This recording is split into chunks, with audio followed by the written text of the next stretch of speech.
Listo. Bueno, muchachos, ahí están viendo los criterios de evaluación. ¿O todavía no está mostrando? Sí, profe, evaluación del curso. Listo. Bueno, quien haya sido pues de pronto más curioso en su momento, habrá visto que en la página de la Real ya estaba los del semestre pasado. Son iguales, simplemente quiero que lo compartamos, que quede todo muy claro y pactemos fechas. Precisamente porque el tema de fechas, yo sé que a ustedes puede ser lo que más les preocupa. Y entendiendo pues que al final de semestre hay varios cursos que finalizan. Entonces, básicamente voy a ir leyendo y vamos comentando o haciendo preguntas sobre el mismo. Entonces, considerando que la evaluación debe hacer parte del proceso de aprendizaje de los estudiantes, ha sido diseñada priorizando el proceso de aprendizaje de estos y sus preferencias frente a los temas abordados en el curso. Desde el inicio del curso, cada estudiante tuvo conocimiento de la elección de uno o varios temas de los tratados en el curso, con el cual elaborará un ensayo de manera libre o bajo la dirección y acompañamiento de uno de los profesores del curso, que tendrá un valor del 60%. En dicho ensayo se le evaluará conocimientos jurídicos adquiridos, profundidad y capacidad de análisis, capacidad de argumentación y aplicación práctica a casos o problemas específicos, capacidad de comprensión y explicación de los temas tratados. Asimismo, se evaluará la participación en los foros, lo que tendrá un valor del 20%, y la participación en las clases sincrónicas, que tendrá un valor del 20%. Ahí tendríamos entonces el total del 100%. Para los requisitos del trabajo final, debe estar referido a uno o varios de los temas tratados en el curso. Miren que son muchos los temas que se podrían tratar, desde plataformas digitales y cada uno de sus aspectos, que puede ser el trabajo, el posible trabajo autónomo, la geolocalización, si hay subordinación o no, bueno, y todos los temas que conversaron con la profesora Sandra. Adicionalmente tienen todo el tema de la inteligencia artificial, todo el tema de la globalización dentro de la cuarta revolución, temas laborales, lo que vamos a abordar el día de hoy, desde lo que es renta básica universal, el lugar de trabajo, teletrabajo, trabajo remoto. Entonces, bueno, hay una multiplicidad de temas que podrían abordarse y que bueno, ya es elección de ustedes. Segundo, debe ser tipo ensayo, por tanto, tiene un formato libre, en el que el autor se vale de información rigurosa y chequeada para formular su reflexión, disertación, evaluación o análisis en relación con él o los temas elegidos. Importante entonces que debe tener referencias, debe citar otros autores, debe explicar qué se piensa en el mundo sobre ese tema. La extensión del escrito no debe ser inferior a 10 cuartillas. La estructura del ensayo es la siguiente. Debe tener un título, una introducción, el cuerpo de desarrollo del tema, unas conclusiones y obviamente la bibliografía. En la bibliografía se puede citar la que se ha sugerido dentro del curso u otra que quiera aportar cada estudiante. Recuerden que dentro de la plataforma hay muchos, en cada una de las sesiones hay material recomendado. Incluso quien necesite asesoría nos puede escribir tanto a Sandra como a mí para darles pues más bibliografía, consultando pues de acuerdo al tema que elijo. En la bibliografía debe utilizar al menos 5 referencias bibliográficas. El ensayo se puede presentar de manera individual o en parejas y la fecha de entrega del ensayo es el 26 de mayo del 2024. Coloqué tentativamente esta fecha y es lo que quiero que conversemos. ¿Qué fecha les parece mejor teniendo en cuenta la finalización del semestre? Los escucho, muchachos. ¿Dudas hasta acá o propuestas a partir de lo que sería la fecha de entrega?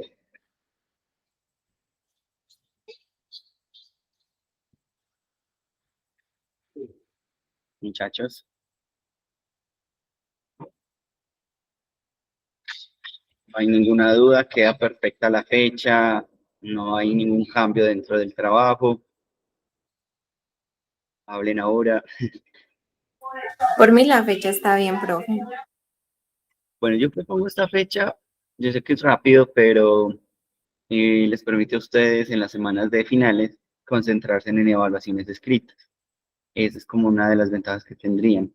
Y posteriormente la intención es que esa última sesión la destinemos a compartir a compartir sus trabajos. Básicamente no estoy hablando de una exposición muy elaborada, simplemente cada uno en un marco de 10 minuticos compartir lo que lo que escribieron o lo que lleven hasta el momento por si no alcanzamos a hacerlo la siguiente semana.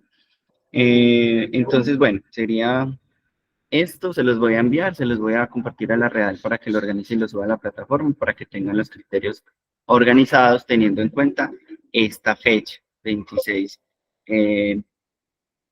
de mayo. Y quedo atento también con el tema de los foros. Por favor, participen porque miren que es un 20%. Entonces, con esto de los foros, vamos a hacer lo siguiente. También debo pactar una fecha. ¿Les parece si es la misma fecha, 26 de mayo? Profe, ¿cuántos foros más faltan o cuántos vamos a hacer de más? Pues muchachos, conmigo realmente eran 7 clases, llevamos 3, con esta sería la cuarta, quedarían faltando 3, no creo que alcancemos 3, al menos 2 más. Entonces, serían este y 2 foros más. O sea que terminaríamos oficialmente clases el 22. Entonces entregarían el trabajo el 26 y el 29 nos encontraríamos para compartir lo que ustedes hicieron en sus respectivos trabajos. ¿Listo? Ese Yo no sería tengo problemas. listo.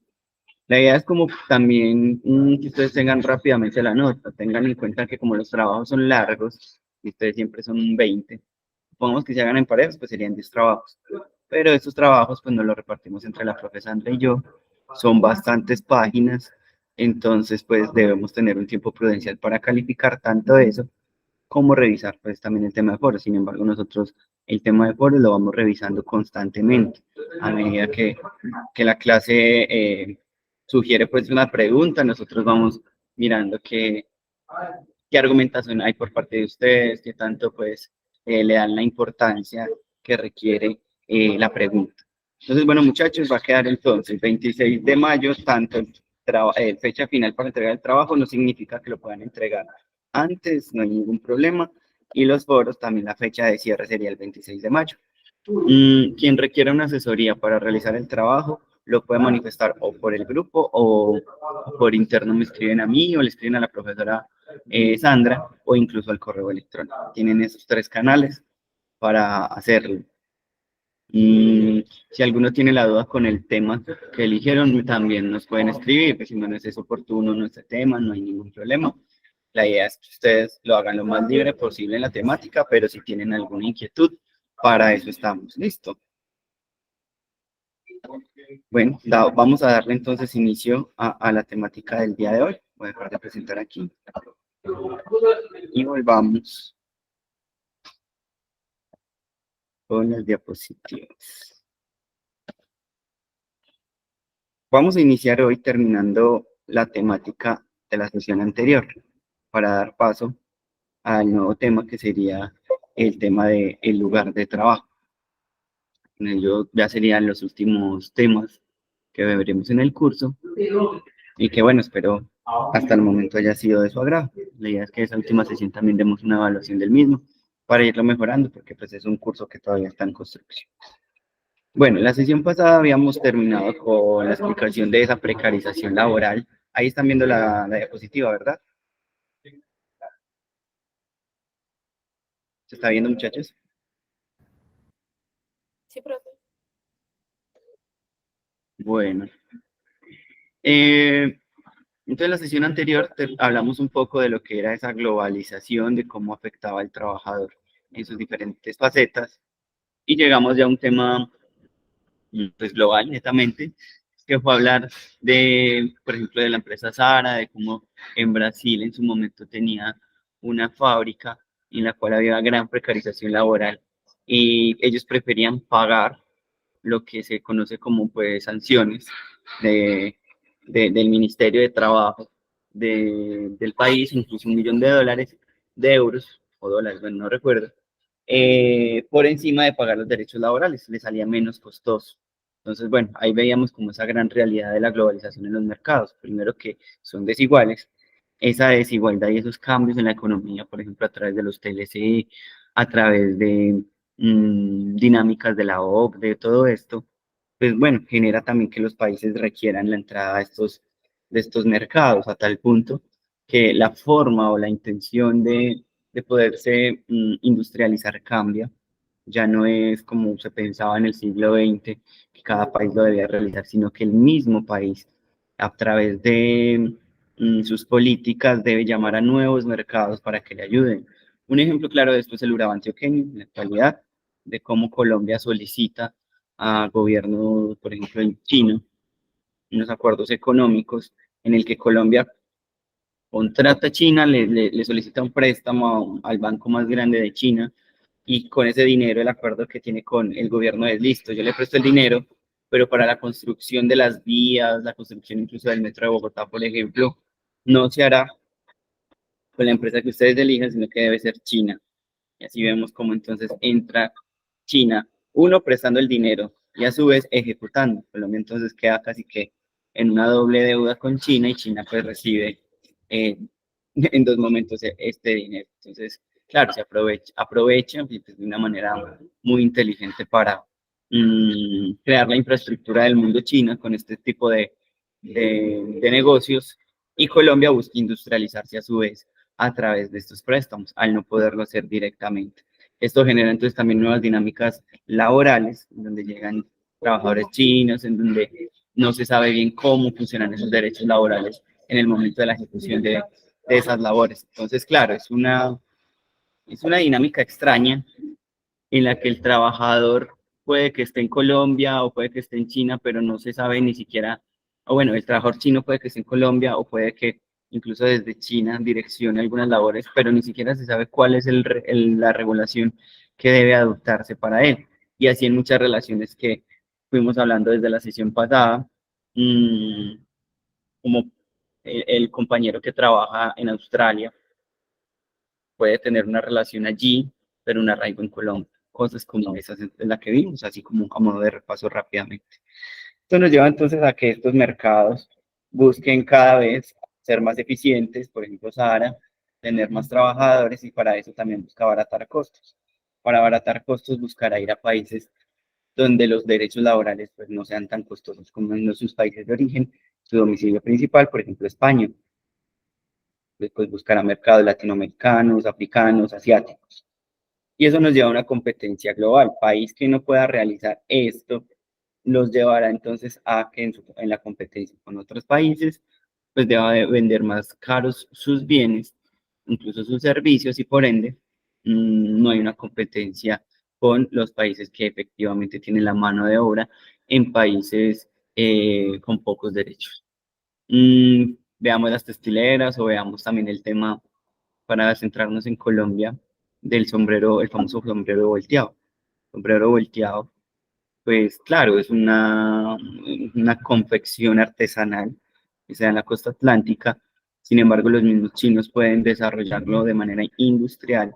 No sé si de la misma calidad, no los conozco, pero sí a una manera industrial y eso les permite venderlo mucho más barato e incluso hoy en Colombia se vende ese tipo de sombreros. ¿Cómo entonces un mercado internacional se apodera de un mercado nacional? Una competencia que en teoría no debería existir porque uno dice, bueno, es un bien netamente colombiano, no tendría por qué hacerlo otra empresa, pero la globalización permite eso, una competencia global hasta de aspectos que meramente parecieran ser colombianos.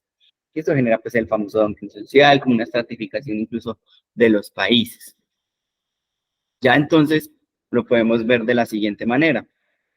Países que pueden, la imagen es muy buena en este sentido, hecha por ChatGPT, como demuestra entonces el mercado del trabajo a partir de la llegada a estos escenarios, a nuevos países. Vemos la reificación del trabajador, esto es básicamente cómo se precariza toda su existencia a partir de trabajos precarios con la intención de poder globalizar, de industrializar. Ahí tenemos esa dicotomía, cómo industrializo con buenas condiciones laborales, es muy difícil, los mercados no lo entienden de esa manera, no entienden que no se puede no se puede industrializar con un mercado laboral rígido. La precarización del trabajo, que es como ya lo habíamos conversado también en la clase anterior, con unas garantías de trabajo mínimas en las que el mismo trabajador se siente enajenado, salido de sí mismo y a veces autoexplotado. Y eso nos lleva a un tema que quería que conversáramos hoy, detenernos un momento, y es la fragmentación de los trabajadores.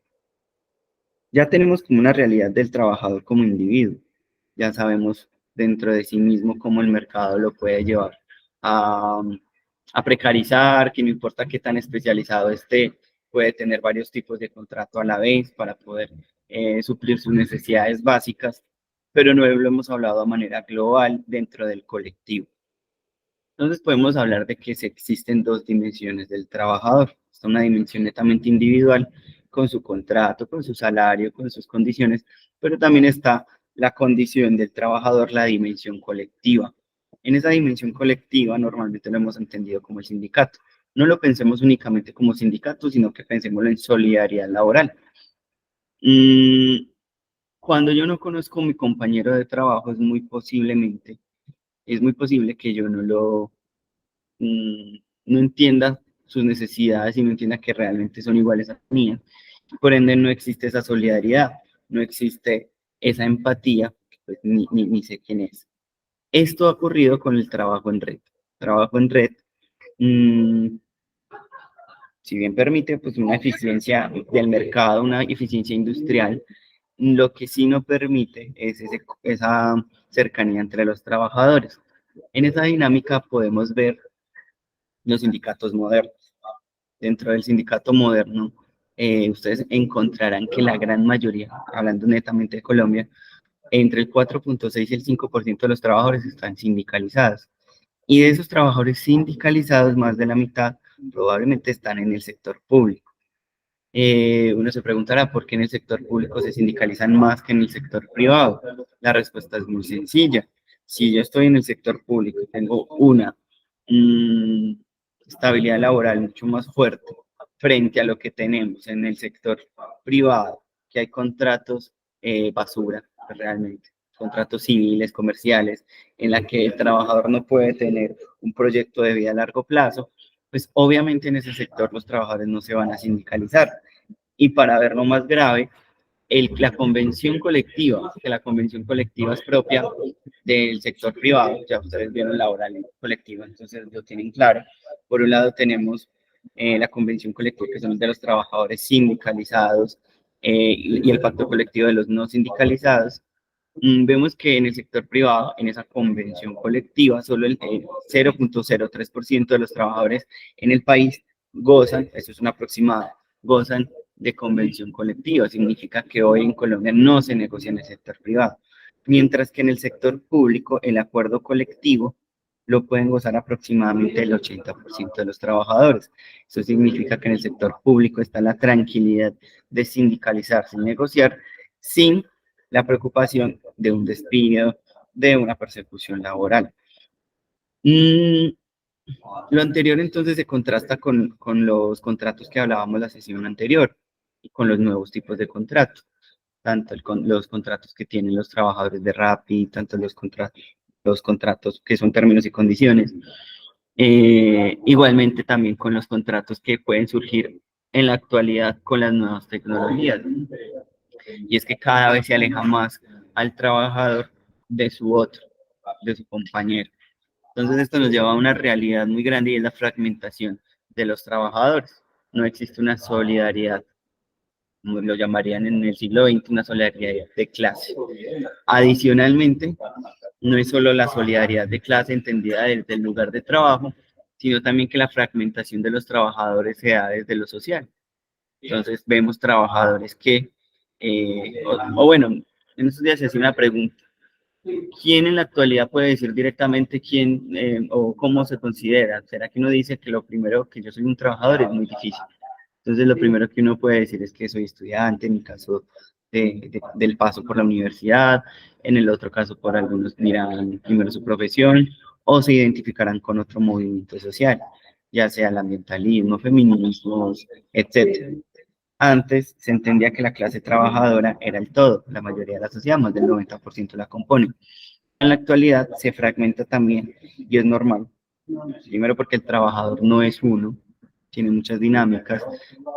Si bien es trabajador, el mesero de X restaurante también lo es un médico, pero sus condiciones de vida cambian a tal punto que es muy difícil encasillarlos en el mismo lugar y ellos también lo van a negar. Entonces, entendiendo eso, claro, se fragmenta la clase social y por ende esa solidaridad de clase a nivel macro no existe. Veamos la CUT, veamos estos grandes sindicatos, realmente son los llamados a representar un gran porcentaje de la población. Sin embargo, es difícil pensarlo cuando solo el 4,6 a 5% está sindicalizado. Entonces, claro, representa a los trabajadores, sí, pero ¿hasta qué punto? ¿Será que representa una minoría que tiene una estabilidad laboral y no el grueso de la población? ¿Será que poco a poco sí lo está haciendo? Y un ejemplo claro de esto es Unidad, el sindicato que sé que la profesora Sandra les comentó, Azotintos, que también la profesora Sandra asesora, un sindicato de trabajadores informales. Entonces, muchachos, esta parte del mundo del trabajo dentro del siglo XX al siglo XXI nos lleva a esa realidad, desde lo individual, con la dificultad que se tiene a partir de una contratación precaria, con nuevas dinámicas tecnológicas, desde lo colectivo, una falta de solidaridad, donde el trabajo sí es en red, pero en una red donde se le impide al trabajador tener esa solidaridad de clase precisamente por no tener un contacto entre ellos. Y por último, podríamos hablar que también caracteriza al mundo del trabajo del siglo XX al siglo XXI, el fraude a la legislación laboral. Lo vemos con diferentes figuras. No sé si lo alcanzaron a ver de pronto en colectivo en su momento, pero las figuras de la intermediación laboral ilegal, las figuras del contrato sindical, de las cooperativas de trabajo asociado, trabajos temporales, y bueno, pues todos estos trabajos que son más civiles y comerciales que laborales, entre esos los términos y condiciones de Rappi o de todas estas plataformas. Ese fraude a la legislación laboral es propio de esos cambios jurídicos y económicos desde el siglo XX, de la última década del siglo XX a la actualidad. Y es precisamente donde lo observamos con lo permisivo que puede llegar a ser la legislación laboral, con contratos extraños, sobre todo porque miremos que en la actualidad prevalecen contratos donde no hay una contratación directa, sino que hay una subcontratación. Y esa subcontratación la podemos ver a diario, por ejemplo, hasta en la Universidad de Antioquia, con los vigilantes. Entonces, los vigilantes tenían una contratación directa con la universidad hace unos años, pero vemos que en la actualidad no es así. En la actualidad, la vinculación de estos trabajadores se hace a través de empresas temporales. Esas empresas temporales contratan bajo figuras como el contrato de hora-labor. Les dicen, el contrato es de hora-labor. Y en el momento en que la universidad o ellos mismos definan no queremos más tener a este trabajador, pues lo que dicen es que acabó la obra, algo que es obviamente falso, teniendo en cuenta que la obra dentro de la universidad, que es la vigilancia, pues no va a terminar, al menos no por ahora. Entonces, es una forma de hacer fraude a la norma, sí, a la ley, al ordenamiento jurídico colombiano, con estas figuras que existen en la actualidad. Ahora bien, a futuro, porque pues la idea no es hablar de simplemente los contratos que existen, sino cómo vamos a evidenciar estos cambios tecnológicos de la cuarta revolución industrial en sintonía con esto. Entonces, ya está el ejemplo con el vigilante, ahora pensémoslo con empresas transnacionales. Una empresa que se dedique a la programación a nivel global, pero crea empresas para cada una, subempresas para cada uno de los países. En este caso, por ejemplo, en Latinoamérica también lo hace. Si esto lo hacen en Latinoamérica con empresas, les pongo un ejemplo, esta semana me llamaban de una empresa, de unos trabajadores que están subcontratados de Perú. Entonces en el Perú hay una empresa grande de temas de ingenieros y esta empresa lo que hace es que crea en Colombia una filial que los contrata. Son solo 25 trabajadores aproximadamente. Ellos quieren realizar un sindicato, pero no se puede. Denme un segundito por acá.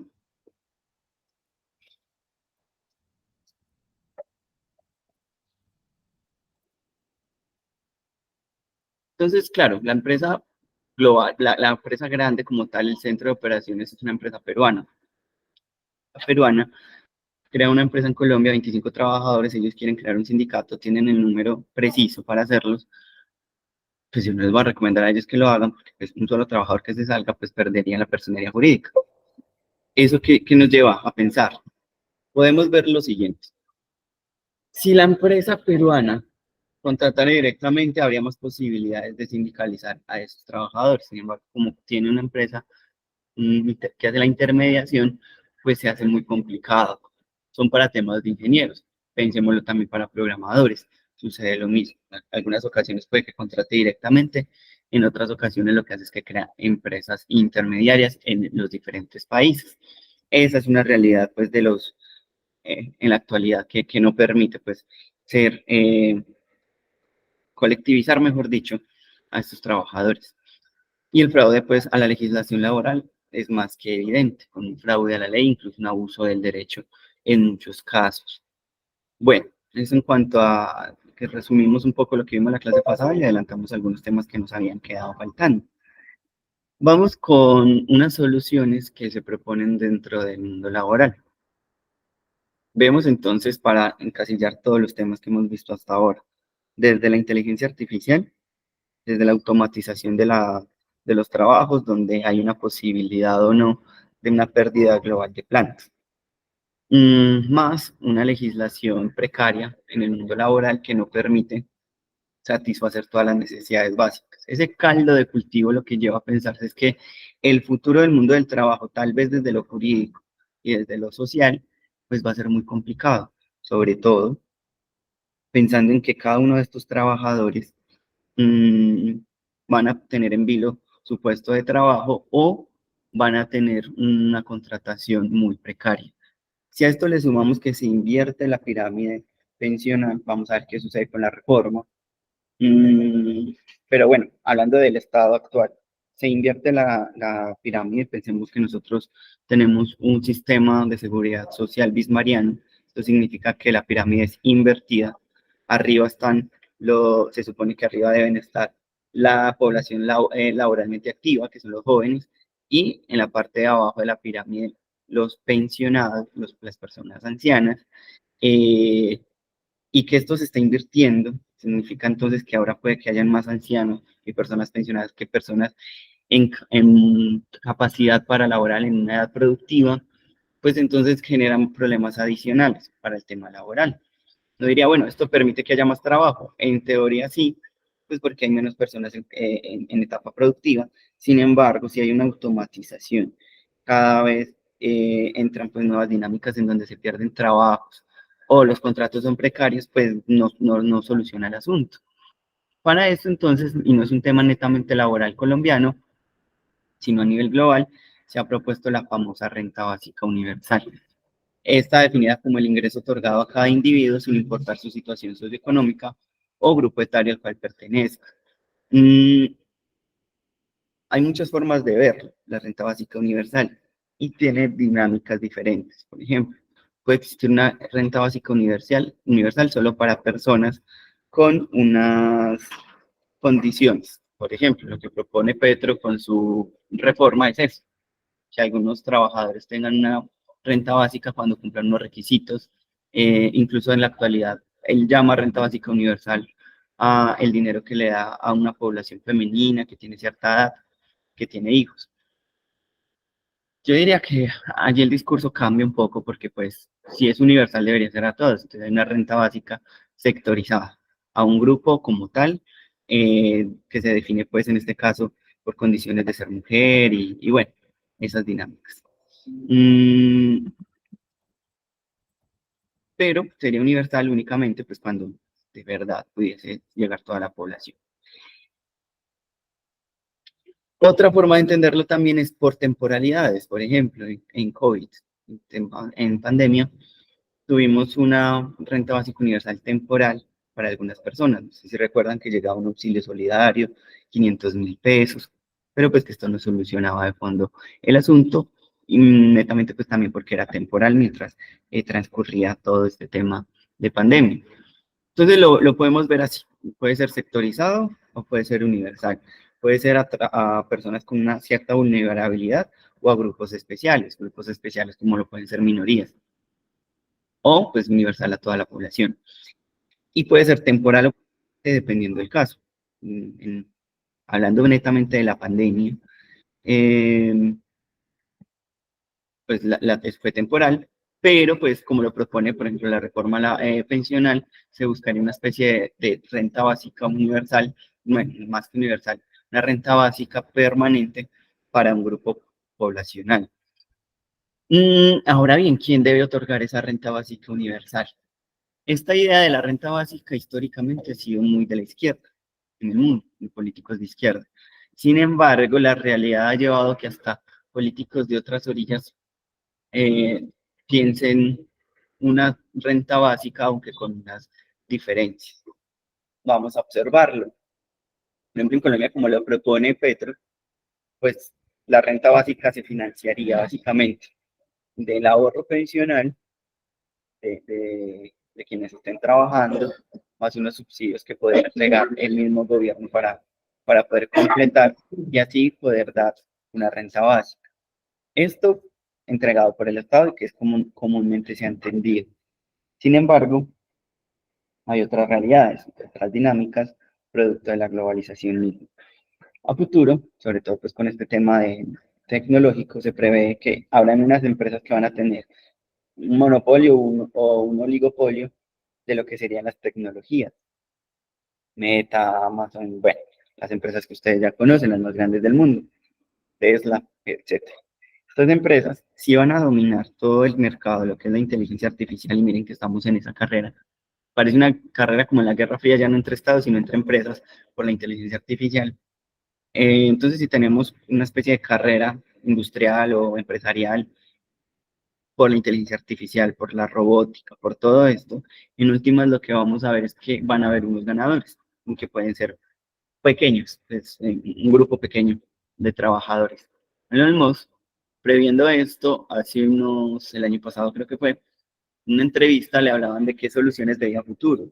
Y él, increíblemente, pues estamos hablando de un hombre que no tiene pensamientos de izquierda claramente, decía que no es posible que en el mundo actual se pueda, bueno, más que en el mundo actual, a unos años, en el futuro, se pueda satisfacer las necesidades básicas de toda la población, si no es a través de la renta básica universal. Pero allí la diferencia. Él propone una renta básica universal diferente, bajo una visión claramente empresarial en la que él dice lo siguiente. Tenemos en el mundo unas empresas que van a poder proveer trabajo e incluso trabajar por las personas, ya sea con robótica y con inteligencia artificial.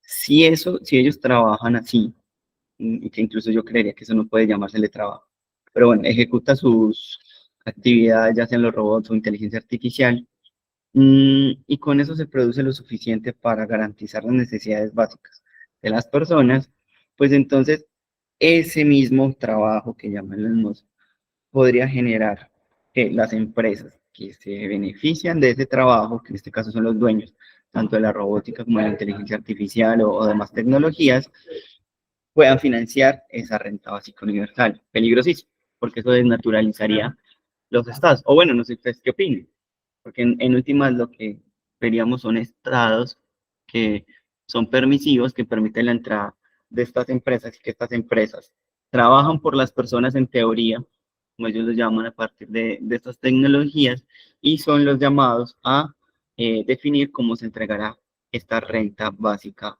universal, precisamente porque son los que tendrían los recursos, colocando al Estado siendo más pequeño cada vez. O sea, si el Estado ha perdido esa capacidad de ser el gran leviatán que se introduce en cada uno de los aspectos de la sociedad, y ahora pues se va limitando un poco más con el tema del mercado, pues imaginémonos donde la solución que se plantee para este tema de la automatización, de las nuevas tecnologías, sea que el Estado poco a poco sea más pequeño. Pues claro, se convierte en que el Estado sea más pequeño y que las empresas sean las que doten de renta básica universal. Para mí eso se convertiría en una gran problemática, porque pues dependerían las personas ya no de un Estado, ya no sería un tema democrático en el cual las personas pueden salir a definir sus políticas públicas, sino que van a depender de decisiones empresariales. Y lo más grave que sería pues a través de unos pequeños, de unos oligopolios grandísimos en cuanto a riqueza, pero pequeños en cantidad. ¿Qué opinan ustedes de eso? ¿Les parece que qué dinámica puede ir ahí? Hola, profe. Hola, cuéntame. Pues a mí ese tema, la verdad, me parece muy interesante porque es como darle como paso a la discusión de, bueno, qué tan indiscutible es el futuro del trabajo como lo conocemos en el marco, digamos, de todas estas dinámicas, de una cuarta, quinta, sexta, séptima y demás revolución. Y muchas de estas personas, tú mencionaste pues el ejemplo de Tesla, pero me imagino que habrá varias.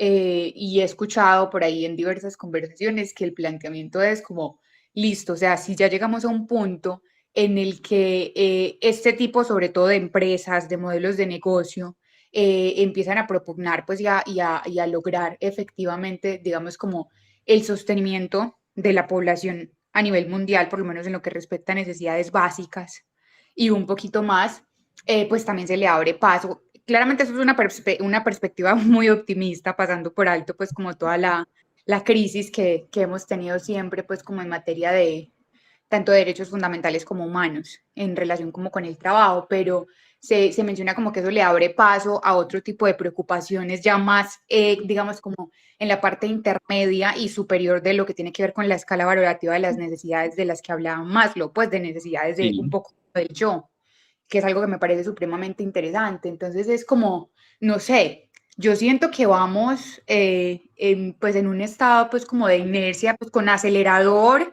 y en un estado de inercia y sin frenos. Entonces, no sé qué tan posible sea, por más de que se pretenda y nos resistamos, plantear un escenario en el que igual el Estado siga siendo el garante de las necesidades pues, y de los derechos de las personas, pues obviando el hecho de que el mercado de alguna manera está ahí detrás y casi que controla, o sea, lo reconozcamos o no, controla muchas de las dinámicas de vida.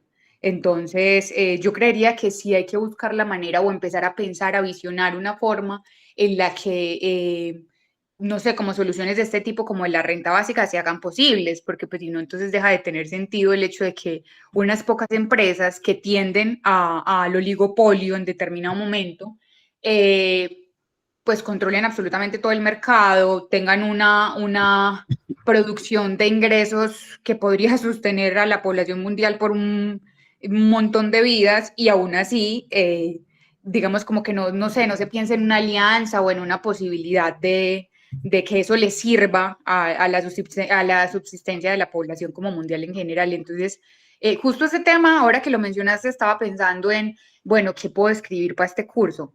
Y había pasado por alto que este tema estaba en el programa, entonces me parece interesante. Dale, pues muy buen aporte, claro, eso es como la idea, como que nos pensemos esto. ¿A dónde va? Hay personas que les parece bien, precisamente porque el Estado les incomoda. Eh, yo no sé, pues para mí, no sé si es por la formación de la universidad pública, me es difícil pensar en un Estado donde el Estado básicamente lo único que haría es proveer seguridad, pero ni siquiera garantizar lo mínimo. Mm, Sin embargo, pues bueno, hay perspectivas en las que uno podría decir, bueno, hay ventajas. Una ventaja es como que ellos dicen, ustedes van a tener un tiempo libre para realizar actividades de ocio y existe esa renta básica universal, sobre todo pues entregada por estas empresas. Ahora bien, ¿qué tanta libertad voy a tener cuando dependo de una empresa? Cuando una empresa es privada y puede decirme usted no, usted sí, bueno, son dinámicas muy complejas. Este tema de la renta básica universal pues es grandísimo en cuanto a aristas y sobre todo a lo largo del tiempo ha cambiado mucho. Como les decía, al principio era una visión netamente político de izquierda, pero que ha cambiado. Les voy a poner un ejemplo de algo que me parece que es muy complejo entenderlo si fuera en Latinoamérica. De pronto en China es diferente por su realidad. China tiene una visión que es el famoso neocomunismo en su plan quinquenal y habla de que la robótica debe entrar ahora sí definitivamente a reemplazar a muchos puestos de trabajo. Y esto lo hacen también porque su población se envejeció. China tiene una de las poblaciones más viejas del mundo y tiene que sostener a muchas personas. Entonces tiene que reemplazar rápidamente esos trabajos que se van perdiendo, porque más que perdiendo, porque no hay trabajadores. Los meseros, la mayoría de restaurantes chinos, pues obviamente eran humanos. Sin embargo, con este plan quinquenal en el que hablan del neocomunismo, con la intención de que sean los robots los que reemplacen, poco a poco China se ha quedado sin meseros. Y ya son los robots los que hacen esta labor. Ahora estamos hablando de un país que se volcó netamente a la tecnología robótica, muy diferente a nosotros que pues creo que todavía no vemos tan palpable ese tema en las calles, ni siquiera en las grandes empresas, donde los robots sean los que hagan tareas repetitivas en forma práctica. Pero en estos lugares sí, China tiene, lo pueden buscar en YouTube, restaurantes en donde ya no hay meseros humanos, son los robots a partir de una programación que le tienen, van, cogen el pedido, lo llevan a la mesa que le asignan, recogen el pedido, lo vuelven a llevar, incluso lavan los trastos. No sé si vieron que, por ejemplo, hay un McDonald's ya totalmente automatizado, no me acuerdo si es en Estados Unidos donde está, que no tiene ni un solo humano trabajando. Esta es la dinámica a la que pues se supone llevaría la intención de esta renta básica universal también, que son trabajos de todos los días, son trabajos para personas que, bueno, va a sonar extraño, pero para poder manipular el robot, para poder hacer la ingeniería, pues requiere unos estudios muy grandes. Pero para ser mesero, pues en teoría no necesito todos esos estudios. Entonces, claro, necesito un trabajador como lo es el ingeniero, sí, pero ¿qué hago con los meseros? Pues tengo que dotarlos de otros tipos de trabajo donde no se requiera tanta especialización académica, sino que se pueda tener una formación básica en la que pueda realizar un trabajo ya sea de fuerza o automático. Y adicionalmente lo que hablábamos en una de estas clases, pues estos robots tienen una particularidad y es que los pueden diseñar en su físico, en su estructura, con la necesidad del trabajo. Entonces, claro, el cuerpo humano es muy flexible para muchos tipos de actividad, como lo puede ser ir a un rascacielos, estar en una mina, etcétera.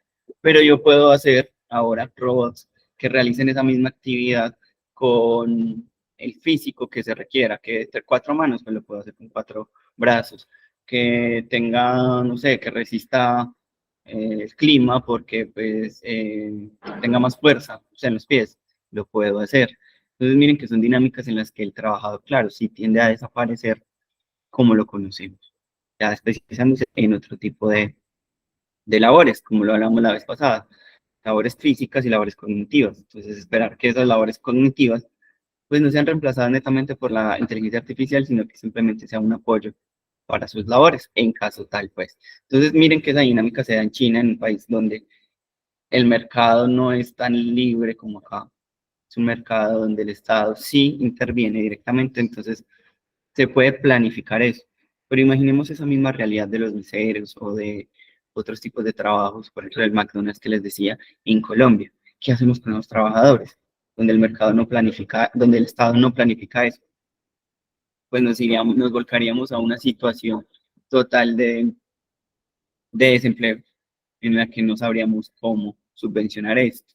Tendríamos que darle la responsabilidad hoy al Estado de garantizar las necesidades básicas de esas personas y pues con la dinámica económica que tenemos hoy, pues creo que sería imposible. Entonces, bueno, eh, lo digo para que se entienda que es una realidad en algunos países, que nosotros si bien no lo vemos hoy, pues hacia allá va el mundo europeo, el mundo latinoamericano y obviamente pues cada uno de estos mercados.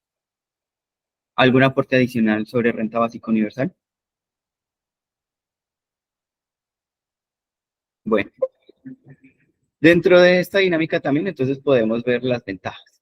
Lo que uno llamaría una ventaja de la renta básica universal está bajar la problemática de la pobreza extrema, esa pobreza extrema entendida desde mitad del siglo XX, con todos estos indicadores en los que se hablaba que, por ejemplo, sobrevivir con $1 al día, pues es pobreza extrema.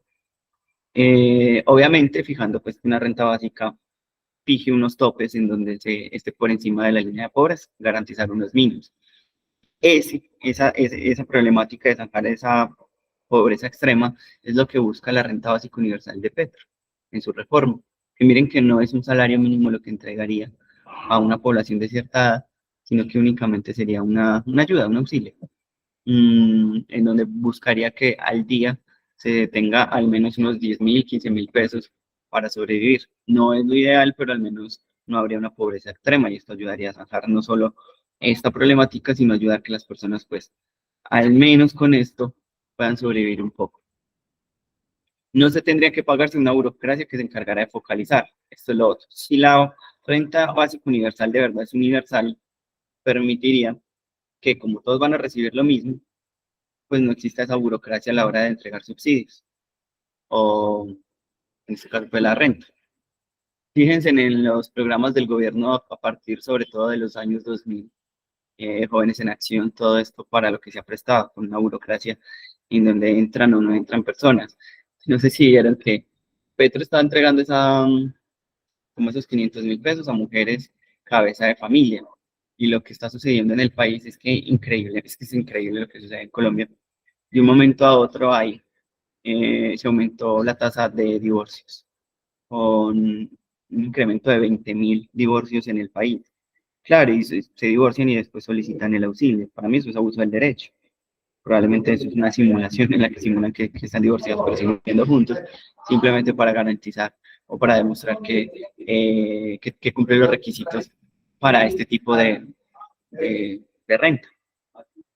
Eso pues, al no ser universal realmente, al no ser para todos, pues crea estas dinámicas. Por un lado, un estado burocrático y por el otro lado, una población en la que busca incluso parecer más pobre de lo que es en algunos momentos para recibir estas garantías. Entonces, eso es perverso. Profe, Dime.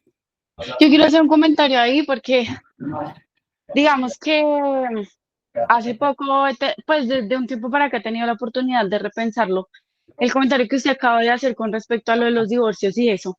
Y si bien yo estoy en línea con usted que acá hay un tema de que la gente eh, se hace en muchos casos y busca la manera de seguir a ver, sin ser odiosa con mi comentario, pero pues siguen en ciertos círculos con el fin de obtener esos beneficios o subsidios. También hay muchas mujeres que están en relaciones abusivas porque no tienen cómo salir de ahí. Y este tipo de subsidios, este tipo de apoyos se han convertido en su medio, ¿no? En su oportunidad de salir, de decir, bueno, no quedo tan tirada, no quedo tan a la deriva. Entonces, eh, sí creo pues que valía la pena hacer el comentario porque realmente ha pasado y yo también era de las que pensaba como, ay, sí, claro, pero realmente pasa, son mujeres que planean su vida y que es otro problema también social que, que está de fondo, pero pues quería hacer el comentario. No, está muy bien. No, yo lo hablo es cuando hay un abuso del derecho, pero en sí la norma me parece muy buena en cuanto al enfoque de género que se le está dando. Incluso la reforma también lo tiene para garantizar y retribuir también a la mujer el tema, sobre todo en lo laboral. Pues para la mujer es más difícil, sobre todo pues en un país como Colombia, que por el hecho de que la mujer pueda estar en embarazo, pues eviten dar trabajo en cuanto a la reforma pensional. Entonces, pues garantizarle esas semanas mínimas me parece muy bien. Ya en este tema, claro, tienes toda la razón, hay casos de casos, todo no es blanco-negro. Sin embargo, pues esa tasa de divorcio a esa escala, pues es donde uno dice, venga, esto está raro, esto no es normal.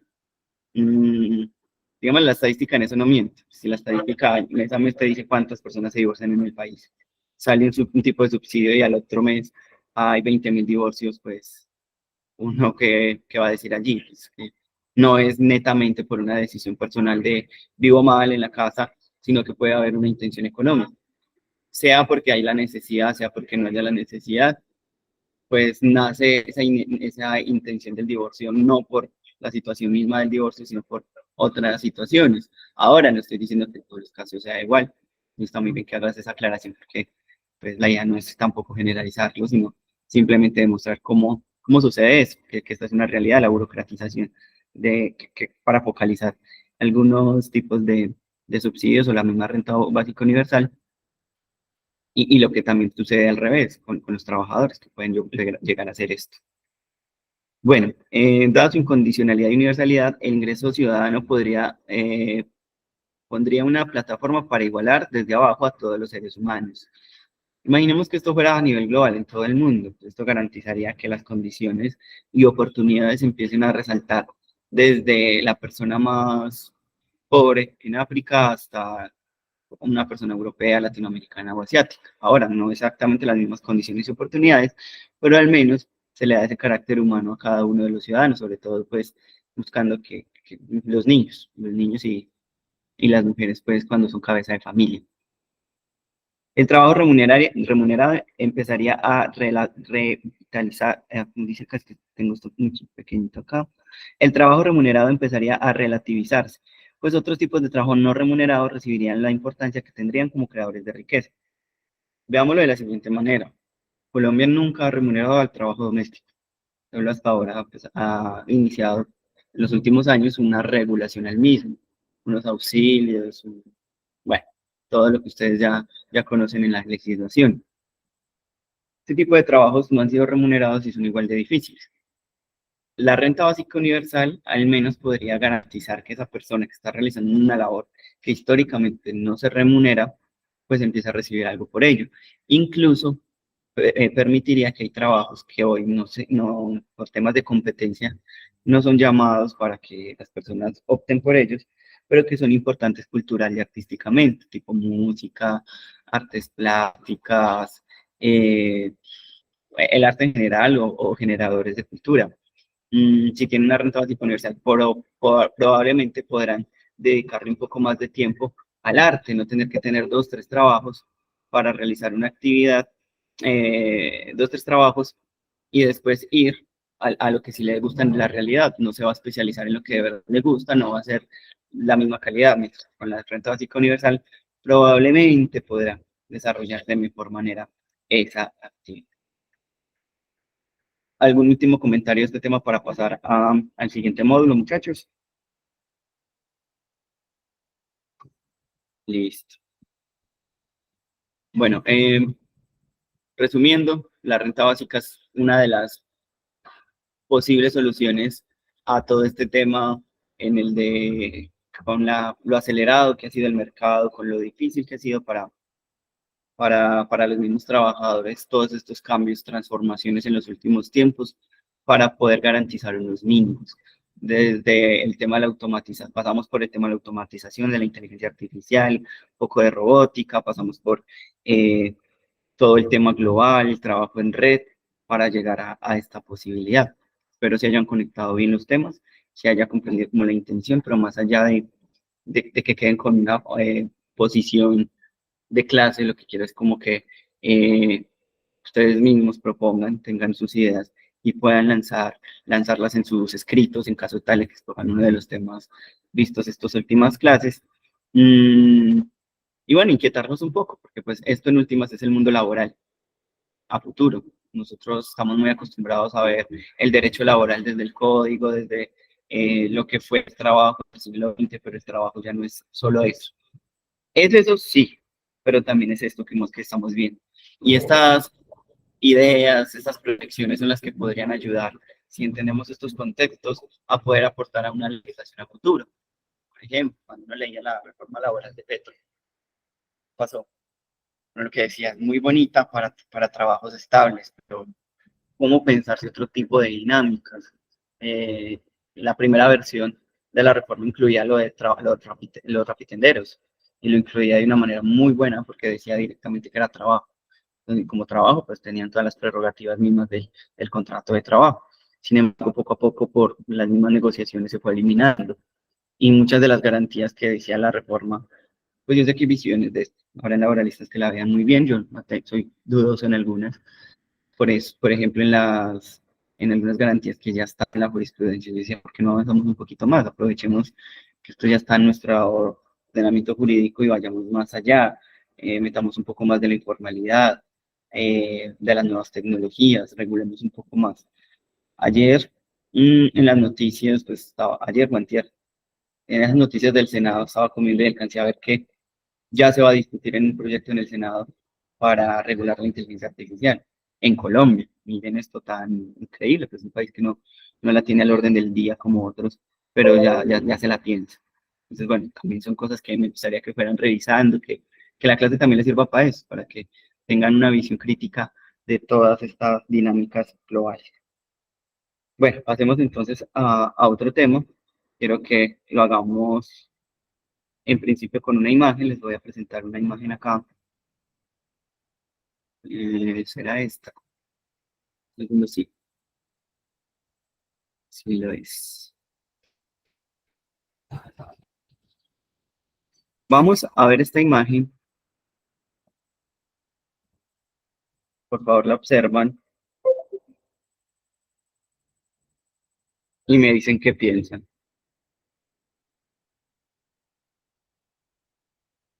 Esta es una portada del New Yorker, un periódico estadounidense.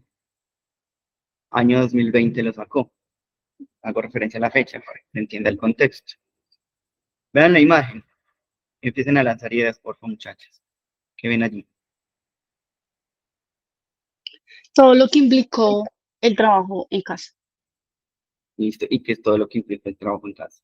Implica aprender a organizarse, implica tener encima em, las responsabilidades de la casa, implica un espacio tal vez no adecuado, em, implica que nos coge más la tarde, implica que no hay lo que hablábamos del tema de la seguridad y salud en el trabajo, de los espacios ergonómicos, de que cumplan con ciertas condiciones, implica que un mundo es el que se ve en el marco de la cámara y un mundo es lo que se ve fuera del marco de la cámara.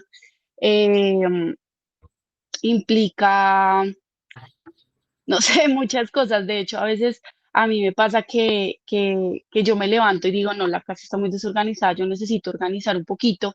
Y digo, bueno, no, pero estoy tomando tiempo del trabajo y luego me digo a mí misma, sí, estoy organizando mi oficina, o sea, estoy haciéndole aseo a mi oficina. O sea, como implica todo eso y muchas veces implica jornadas de trabajo más largas, implica, salen los desplazamientos, pero implica esas otras cosas, ¿no? Implica salir de lo que significa ir a una oficina, vestirse de cierta manera, no comer en el puesto de trabajo, que es difícil no hacerlo en la casa, implica también, o sea, puede que suene hasta gracioso, pero pues lo digo por la imagen, ¿no? Em, el uso de sustancias, el consumo de licor, son cosas que uno en una oficina no haría, pero pues está en su casa, ¿cierto? Entonces también puede cambiar. El multitasking que le llama a uno, que es estoy en una reunión pero no estoy, y llega un punto en el que se convierte que estoy en 3 o 4 reuniones, bueno, 2 o 3 reuniones al tiempo. Bueno, no sé, me regué mucho. Les voy a dejar algo a los demás. Creo que Stephanie un poco también se desahogó. Sí, muy bien. Eh, ¿Alguien más quiere decir qué más implica? Sí, buenos días. Pues implica que a veces pues en el teletrabajo no se establecen bien como los límites, o sea, uno se extiende la jornada laboral, como dice la compañera, tiene que ser muy organizado. Y me parece que ya entonces uno ya ni distingue cuando uno está en la casa o en el trabajo. Eso para mí me parece muy complicado. En temas, cuando fue el tiempo pues de la pandemia, sí hubo una buena opción por cuestiones pues de, de preservar la vida, pero el teletrabajo en algunas ocasiones me parece desastroso. Yo desde la medida de lo posible prefiero estar en mi puesto de trabajo. Ya por otras cuestiones de fuerza mayor, como lo dije anteriormente, pues es una buena opción, pero es complicado. Muy bien. ¿Alguien más quiere participar? Bueno, a mí esa imagen me fascinó porque resumió todo. El teletrabajo no existe desde hace un año, 2 años o desde pandemia, es más antiguo que eso. Sin embargo, sí ha realizado, o sea, hay un cambio desde esta época, desde pandemia a hoy, que se quedó y es una realidad. Pues un ejemplo de ello es lo que estamos haciendo nosotros en esta clase. ¿Alguien se imaginaría esta clase antes de pandemia así virtual? Creía que no. Esa realidad lleva a que el mundo del trabajo también se transforme y lo padezca un poco. Dice Herbert, es una realidad para muchos trabajadores, y es que odian la virtualidad, odian el teletrabajo, y todos tenemos nuestras razones. Algunos lo disfrutarán, por ejemplo, Stephanie creo que en una clase nos dijo que le gustaba esa dinámica porque se ahorraba desplazamientos. Veamos la imagen es muy diciente, está en una copa de vino, probablemente en una reunión elegante, pero la reunión elegante tiene un vestido, bueno, una blusa, nada más, porque pues en su parte inferior pues utiliza una pantaloneta, unas pantuflas, y ya, ni siquiera, bueno, no sé si alcancen a ver allí, pero que la imagen, cuando se alcanza a ver grande, incluso tiene pelitos en la pierna, indicando que pues solo tiene que cuidarse físicamente de la mitad para arriba. Muy bien maquillada, con su arete, bien peinada, con la copa de vino, porque pues probablemente están brindando en alguna reunión. Pero mire la dinámica, está mirando la cámara del computador, pero a su vez está en el celular. Probablemente lo que decía Steph, varias tareas a la vez. La imagen es muy diciente también por otros escenarios. Por ejemplo, tiene una lámpara para poder iluminar lo que está haciendo. Esto quiere decir que tienen que crear artificialmente escenarios. Lo que no se ve, lo que no hace parte del trabajo, pero hace parte de la intimidad, está en desorden. Creía que esa es la parte más relevante de la imagen. Y es precisamente por el derecho a la intimidad. El derecho a la intimidad con estos nuevos contratos, bueno, nuevos o con este perfeccionamiento de tipos de contrato desde la casa, cambia mucho la dinámica hogareña. Entonces, mire, tenemos en la imagen hay dos gatos, uno guardado en un huacal, el otro al lado de ella. Que bueno, uno dice muy bacano porque está con su mascota, sin embargo, hasta qué punto hay una tensión. Tiene unas pesitas al lado, significa entonces que pues, hasta el tema del ejercicio lo tiene que hacer en su propio hogar. Unas cajas de Amazon, significa entonces que debe pedir domicilios, o sea, cada vez menos relacionamiento hasta para una compra. Tiene el computador encima de unos libros, esto significa que hasta ella debe colocar sus herramientas de trabajo en algunos casos. Hay comida en el piso, en este caso una gaseosa, o bueno, no sé qué es eso que tiene ella allí. La rapidez, la velocidad, poco tiempo. La cocina está sucia, todo abierto, significa que cuando la utiliza, pues tampoco es que tenga el tiempo para hacerlo. Y tiene una especie de puerta que corrediza para evitar que se vea la cama. En la cama, pues, imaginémonos, pues no la atendió o algo, pero la realidad laboral es otra. Entonces, en la realidad laboral se ve únicamente lo que ella quiere, pero en su intimidad es otro mundo. Allí entonces vemos dos cosas importantísimas. Una, cómo se mezcla en el trabajador su vida íntima con el trabajo. Y dos, que esto a veces lo podemos ver como algo positivo o negativo, pero que en el fondo la discusión que hay es hasta dónde va el trabajo y hasta dónde va eh, lo íntimo, lo personal. Durante la pandemia hubo algo que lo hablaba un filósofo coreano que se llama Simon Yun-Han. Bueno, él hablaba de cómo la discusión del cuerpo, la intimidad o todo esto no había estado en el mundo hasta llegar a la pandemia. Digamos que un poco sí con el 11 de septiembre, con estos aparatos para medir la temperatura o para medir si se tenían o no se tenían en el cuerpo diferentes herramientas, ya sean de protección, ya sean herramientas para actos terroristas, etcétera. Pero pues se limitaba a eso únicamente. Pero con el COVID entra una nueva dinámica en la que el cuerpo toma un gran protagonismo.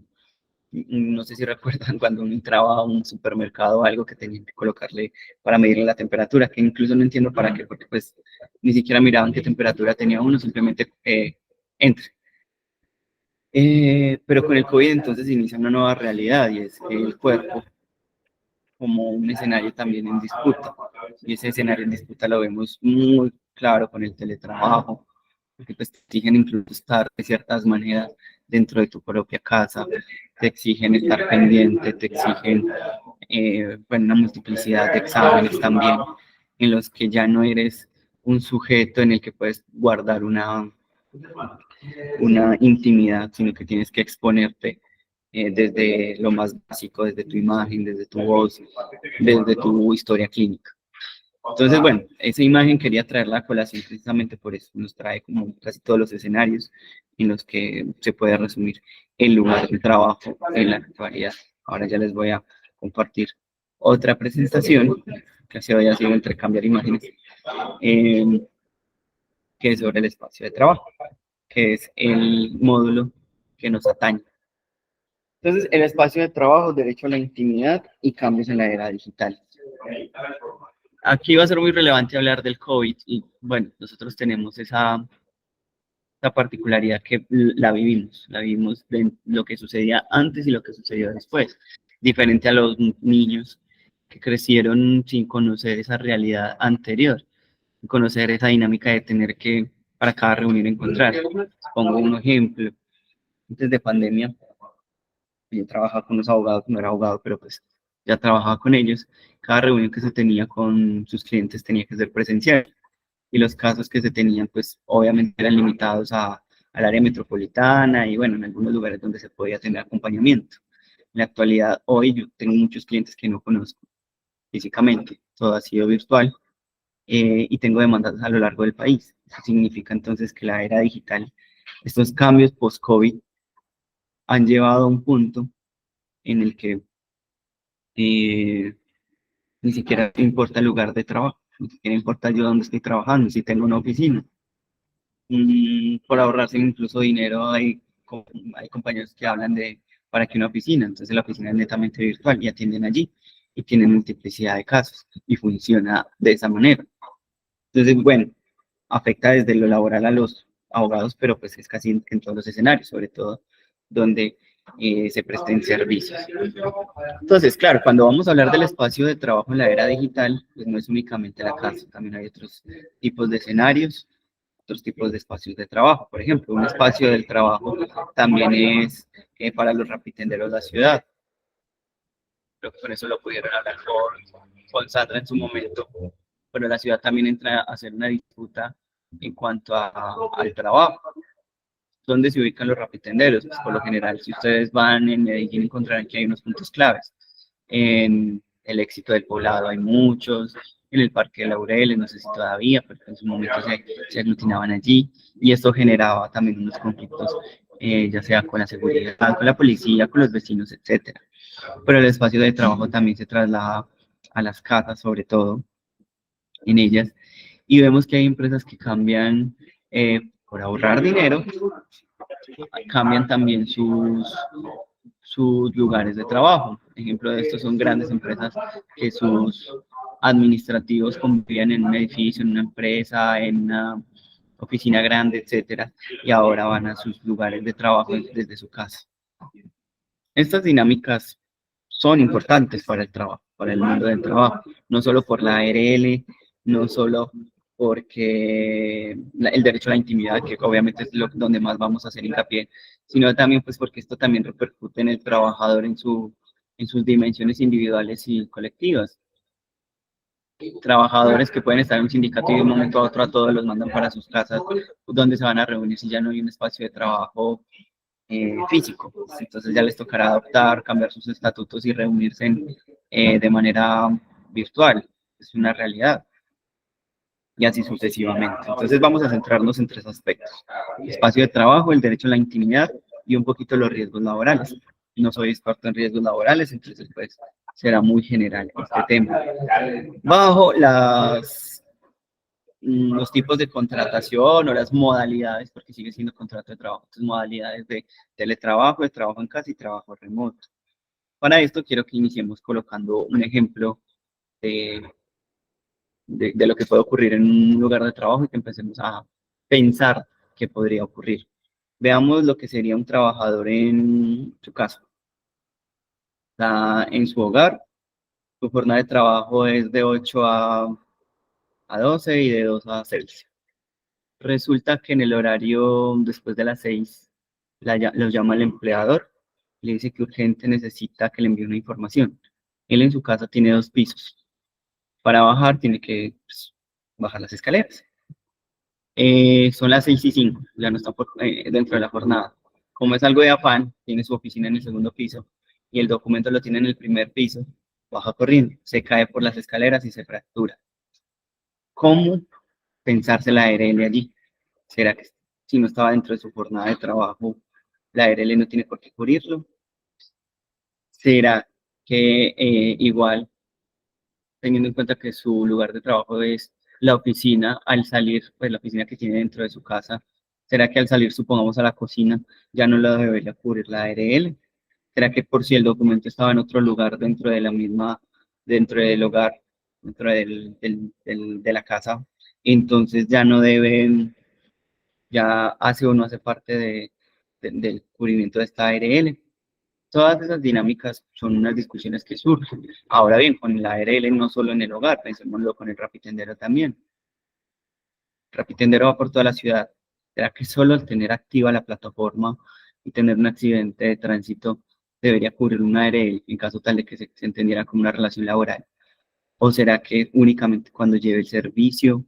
¿Será que cuando vaya al restaurante por el domicilio también deba cubrirlo la ARL? Todas esas preguntas son las que empiezan a surgir con las dinámicas propias de estos tipos de contratación, en donde el lugar del trabajo ya no es la fábrica. Y esa huida de la fábrica a la casa, esa huida de la fábrica a espacios de trabajos diferentes, el coworking que conocen, donde las personas comparten un espacio de trabajo, son trabajadores pero de diferentes empresas, o quien quiera ir va, bueno, todas estas dinámicas cambian muchos escenarios. Entonces, bueno, lo primero es que el COVID en sí mismo, ojalá pues vayan a la plataforma de la Redal y vean el video que hay allí para la clase de hoy, es este mismo link. Todas esas dinámicas nos llevan a unas realidades en las que nosotros podemos decir, bueno, cómo nos pensamos el lugar de trabajo. Primero es admitir que cambió la forma de trabajar, que cambiaron los lugares de trabajo a coworking, trabajo en casa o modelos mixtos, como lo puede ser el trabajo en casa en ciertos momentos, por ejemplo, en muchos de los administrativos, en universidades, cuando hay un famoso tropel o hay paros, lo que sea, pues hay trabajo en casa, algo que no podía ocurrir antes.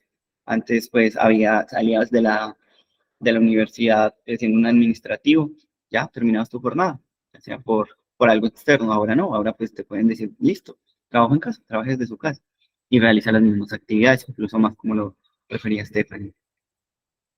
Entonces, en últimas, si cambian las formas de trabajo, cambian los lugares de trabajo, pues obviamente estaremos hablando de nuevos espacios de trabajo. Para esto entonces vamos a discutir estos temas. El derecho a la intimidad en el teletrabajo, en el trabajo en casa y trabajo remoto. Entender que el trabajo remoto es 100% el trabajo pues, digital. Eso significa que hasta las herramientas las debe proporcionar el empleador y yo nunca lo tengo por qué conocer. Habrán unas excepciones en las que pueda ir al trabajo remoto y lo vamos a discutir en la siguiente sesión. Mientras que el trabajo en casa es circunstancial por momentos que ocurra algo, por ejemplo, la dinámica de COVID. El teletrabajo también puede darse un teletrabajo que es menos flexible, el trabajo remoto en algunas circunstancias, que allí en el teletrabajo, por ejemplo, las herramientas sí pueden ser del trabajador mismo. Pero tranquilos que la próxima sesión vemos esas diferencias y cómo repercuten en el trabajador. Quiero que vamos a reflexionar sobre estas dos preguntas, que es las que vamos a básicamente llevar al foro, y es en qué momento está permitida la intromisión del empleador en el ámbito privado y cuentan los trabajadores con la libertad de expresarse por medio de redes sin que esto repercuta en el ámbito laboral. Son dos preguntas que quiero que asumamos para la siguiente sesión. En la siguiente sesión entonces vamos a hablar de teletrabajo, trabajo en casa, trabajo remoto a partir de esta idea con lo que viene siendo tanto el trabajo, tanto la intimidad del trabajador como lo sería su lugar de trabajo. Para esto, entonces, vamos a dejar estas preguntas. Quiero que vayan a la norma, quiero que vean lo que es la ley de desconexión laboral y antes de contestar estas preguntas. La intención también con esta parte del curso es que ustedes piensen hasta su forma de estudiar. No sé, este curso, al ser digital, al ser netamente acompañado por las TICs, pues también puede repercutir en afectaciones a ustedes como estudiantes, en el caso de que no hayan tenido pues, la experiencia de trabajar de manera remota. Entonces piénsenlo desde ese escenario, como estudiantes los ha afectado, estudian igual, tienen el mismo ritmo de estudio. Si no lo tienen, pues bueno, quiero que los presenten también en el foro. Y lo mismo los que trabajan en trabajo los que tienen trabajo remoto, que sepan, que expresen esas dinámicas, cómo se organiza uno para ello, será que uno se afecta del empleador de otra manera al el tener un control todo el tiempo a través de los celulares. Pienses en el WhatsApp, será que el WhatsApp como herramienta de comunicación es a su vez una herramienta de la subordinación. Todo eso es lo que quiero que pensemos para la siguiente clase, ¿listo? Entonces, bueno, muchachos, no sé si hay un comentario final antes de terminar la clase. Perfecto. Bueno, muchachos, ya queda entonces organizado lo que será el trabajo final, se los voy a enviar. Dale, Stephanie. No, pero profe, sí me regaló un minuto después de terminar. Dale. Dale, ya entonces queda el trabajo final con todos sus requisitos, se los voy a enviar, o bueno, creo que lo suben a la plataforma mejor. Cuando tengamos esto, vayan desarrollándolo, no se dejen coger de la tarde, me pueden escribir a mí o a la profe Sandra. Y bueno, voy a subir la pregunta al foro con la dinámica que les dije, ojalá revisando la normativa referente a teletrabajo, trabajo en casa y sobre todo la ley de desconexión laboral. Que tengan una feliz tarde, muchachos. ¿Listo? Hasta luego. Hasta luego, muchas gracias. Gracias.